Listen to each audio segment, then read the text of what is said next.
focus on developing the state's physical infrastructure, digital infrastructure, and human capital. The dynamic leadership of the Honorable Chief Minister of Uttar Pradesh has helped strengthen its IT and electronic sector and also its startup system, both of which are playing a key role in driving the country's growth. Ladies and gentlemen, it is my honor to invite Yogi Shri Adityanath, the Honorable Chief Minister of the state of Uttar Pradesh, to address the gathering.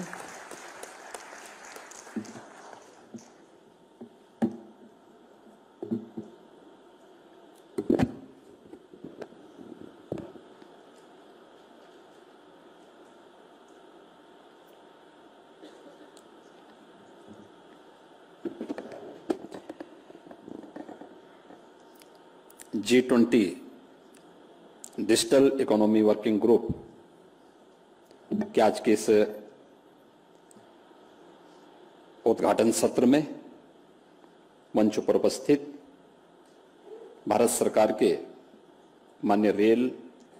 संचार, electronics एवं सूचना प्रौद्योगिकी मंत्रालय के माननीय मंत्री श्री अश्विनी वैष्णव जी, भारत सरकार के भारी उद्योग के माननीय मंत्री श्री महेंद्र नाथ पांडे जी, इलेक्ट्रॉनिक्स एवं सूचना प्रौद्योगिकी तथा कौशल विकास और उद्यमिता मंत्रालय भारत सरकार के माननीय राज्य मंत्री श्री राजीव चंद्रशेखर जी, प्रदेश के मुख्य सचिव श्री दुर्गा शंकर मिश्र जी, सचिव इलेक्ट्रॉनिक्स एवं सूचना प्रौद्योगिकी मंत्रालय भारत सरकार श्री एलकेएस कुमार शर्मा जी, G20 समूह से जुड़े हुए सभी देशों के सम्मानित प्रतिनिधिगण, आमंत्रित देशों और संगठनों के सभी उपस्थित प्रतिनिधिगण, उपस्थित मीडिया के मित्रों, भारत के हृदय स्थल उत्तर प्रदेश की राजधानी लखनऊ में मैं आप सबका हृदय से स्वागत करता हूं। उत्तर प्रदेश की सरकार की ओर से भी और उत्तर प्रदेश की जनता की ओर से भी आप सबका स्वागत करते हुए मुझे अत्यंत प्रसन्नता की अनुभूति हो रही है। भारत की आबादी की दृष्टि से उत्तर प्रदेश सबसे बड़ा राज्य है। 25 करोड़ की आबादी इस राज्य में निवास करती है। यह भारत की आध्यात्मिक और सांस्कृतिक विरासत का प्रतिनिधित्व भी करता है। भारत की सबसे उर्वरा भूमि भी उत्तर प्रदेश के अंदर है। भारत की कुल कृषि योग्य भूमि में से 11% भूमि उत्तर प्रदेश के पास है, लेकिन इसमें 20% खाद्यान्न उत्पादन उत्तर प्रदेश करता है।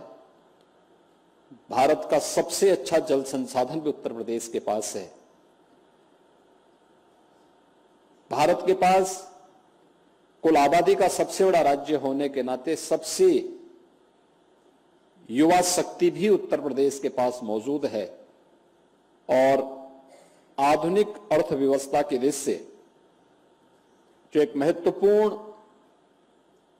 आधार एमएसएमई का बेस सही है, ऐसे 96 लाख एमएसएमई की यूनिट भी उत्तर प्रदेश के पास मौजूद है। भारत के एक ऐसे राज्य की राजधानी लखनऊ में जो अपनी पौराणिक और ऐतिहासिक पृष्ठभूमि के रूप में जाना जाता है, G20 समूह से जुड़े हुए विभिन्न देशों से आए हुए आप सभी सम्मानित अतिथियों का, सहयोगी मित्र देशों के सभी सम्मानित प्रतिनिधियों का, संगठनों से जुड़े हुए प्रतिनिधियों का मुझे उत्तर प्रदेश शासन की ओर से यहां पर स्वागत करते हुए प्रसन्नता की अनुभूति हो रही है। मैं इस अवसर पर आप सबका हृदय से स्वागत और अभिनंदन करता हूं। यह हमारे देश के लिए एक सौभाग्य का क्षण है कि जब हमारे देश भारत ने अपनी आजादी के अमृत काल के प्रथम वर्ष में प्रवेश किया है, तब दुनिया के इन सभी प्रतिष्ठित 20 देशों के समूहों की अध्यक्षता एक वर्ष तक भारत के नेतृत्व में भारत के यशस्वी प्रधानमंत्री आदरणीय श्री नरेंद्र मोदी जी के नेतृत्व में ये सभी कार्यक्रम का एक अवसर भारत को प्राप्त हुआ है। हम सब जानते हैं पिछले 9 वर्ष के अंदर वैश्विक मंच पर भारत की प्रतिष्ठा को आगे बढ़ाने और दुनिया के हर एक उस अवसर पर जब भी दुनिया को एक नई दिशा देने की बात रही हो, वह प्रधानमंत्री मोदी जी ने दुनिया के देशों के सभी नेतृत्व के साथ मिलकर के समाधान की ओर से बढ़ाने में अपनी बड़ी भूमिका का निर्वहन किया है। आज आदरणीय प्रधानमंत्री मोदी जी के मार्गदर्शन में उत्तर प्रदेश सरकार गवर्नेंस के विभिन्न आयामों में अत्याधुनिक तकनीक और डिजिटाइजेशन को अपनाकर प्रदेश की एक बड़ी आबादी को अपनी सुविधा उपलब्ध करवाने का कार्य कर रही है। हम सब जानते हैं कि उत्तर प्रदेश भारत की आबादी की जितनी बड़ी आबादी का प्रतिनिधित्व कर रहा है, वह भारत की कुल आबादी का लगभग हर छठा व्यक्ति उत्तर प्रदेश में निवास करता है। तकनीक का उपयोग करते हुए हम लोग इतनी बड़ी आबादी के साथ में पूरी पारदर्शी तरीके से कार्य कर रहे हैं और तकनीक का लाभ किस रूप में प्रदेश के वासियों को प्राप्त हो रहा है, यह देश की सबसे बड़ी खाद्यान्न योजना पब्लिक डिस्ट्रीब्यूशन सिस्टम के माध्यम से उत्तर प्रदेश के अंदर देखी जा सकती है। उत्तर प्रदेश के अंदर 80,000 फेयर प्राइस शॉप्स हैं। अक्सर एक बात की शिकायत होती थी आज से 6 वर्ष पहले कि इसमें खाद्यान्न गरीबों को नहीं मिल पाता है, लेकिन हम लोगों ने जब उसमें ई पॉस मशीन लगाई, ई पॉस मशीन के माध्यम से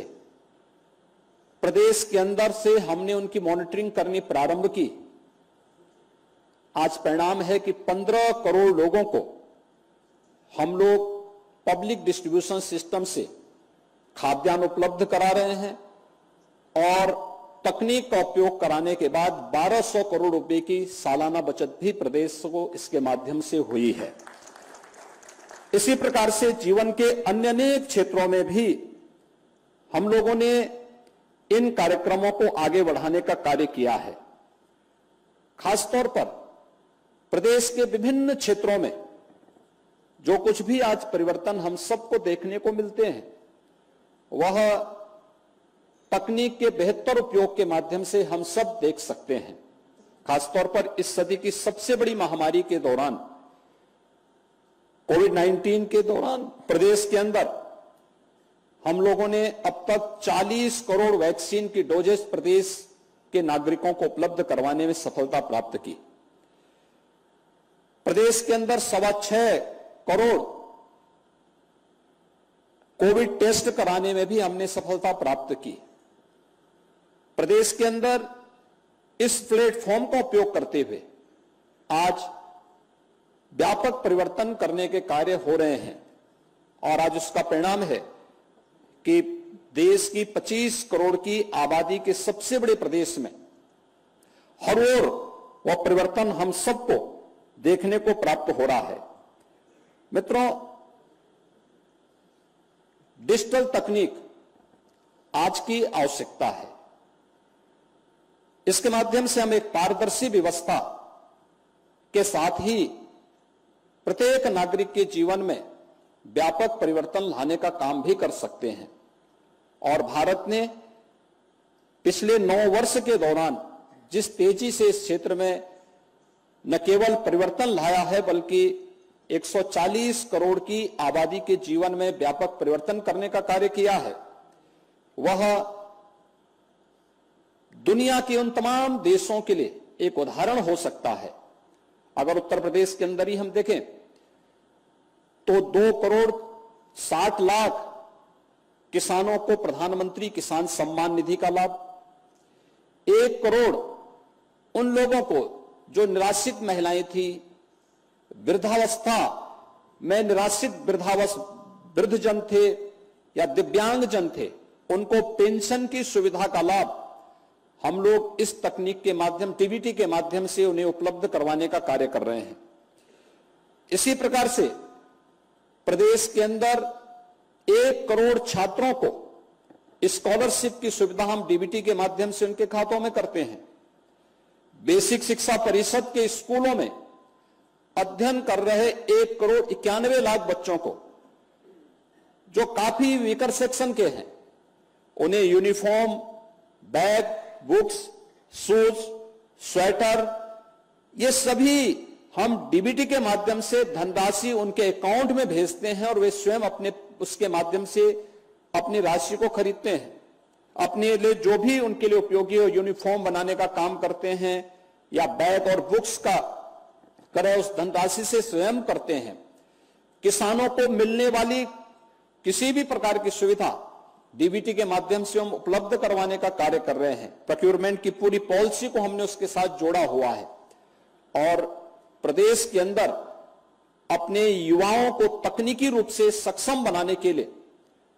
उत्तर प्रदेश के अंदर हम 2 करोड़ युवाओं को वर्तमान में टैबलेट और स्मार्टफोन भी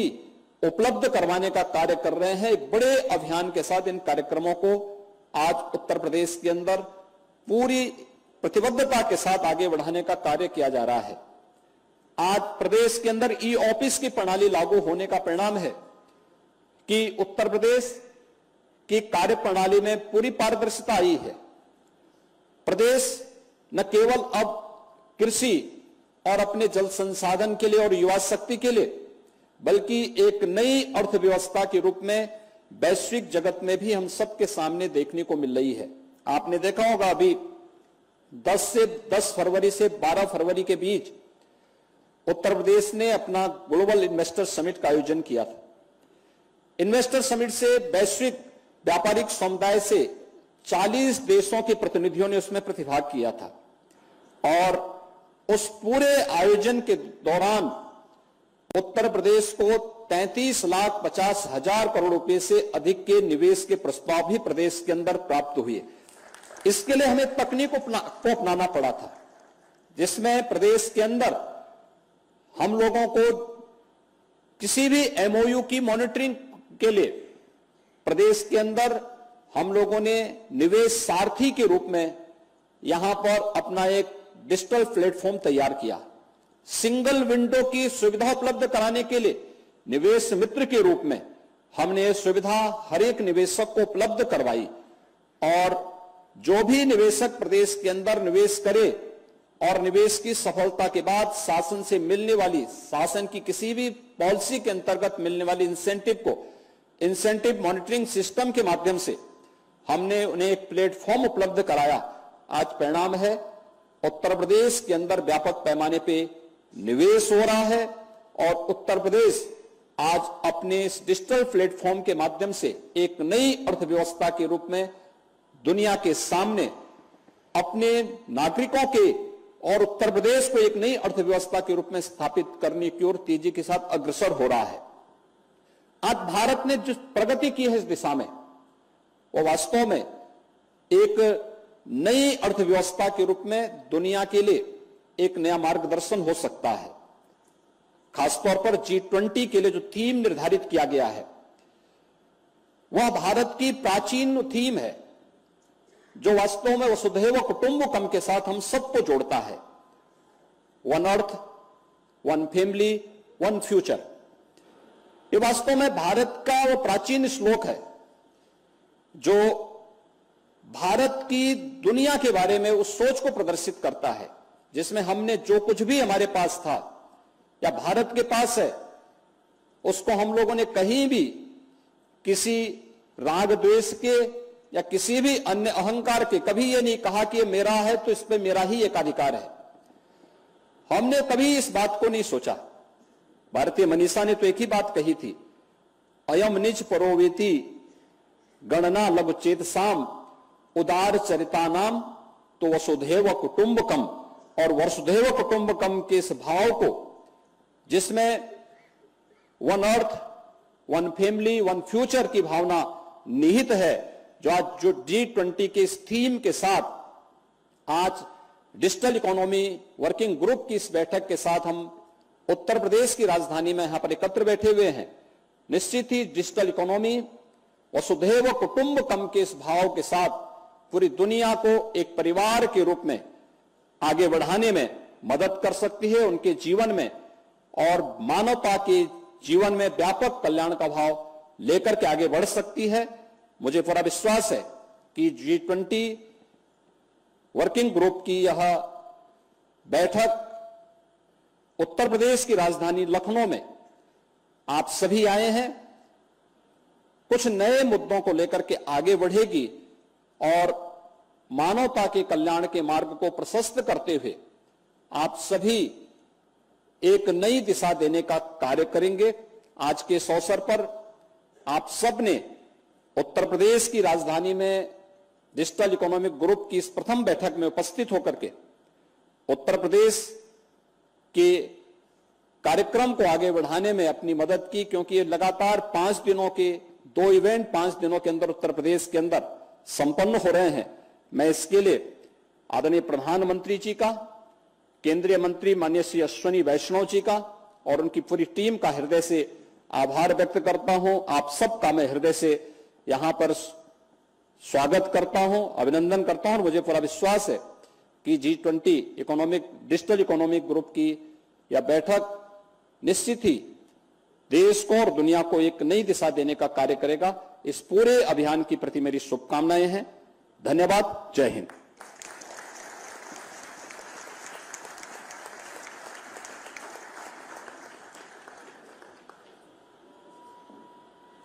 Thank you, Honorable Chief Minister, for sharing your valuable time and your thoughts with us.